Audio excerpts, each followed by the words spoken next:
Paraphrasing by Karen Bessine, produced under a Creative Commons license.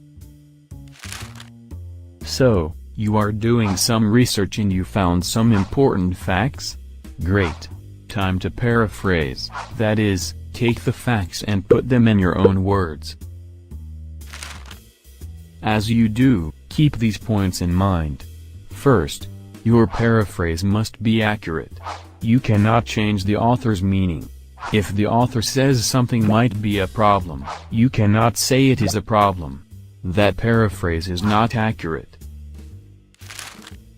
Second, use your own words, not the author's words.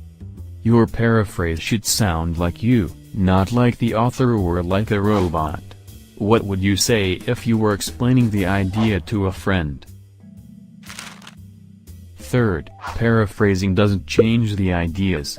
Summaries make the author's ideas shorter, but paraphrases keep the same level of detail. Next, make sure not to insert your own ideas. Don't say what you think about the author's facts, just restate the facts. Finally, make it sound like you. Explaining the point in a way that sounds like you actually helps you understand better. If you just change a few of the author's words, not only do you risk plagiarism, you also miss out on understanding. So, when paraphrasing, remember, accurate facts, your words, the author's ideas, and no opinions. Happy paraphrasing.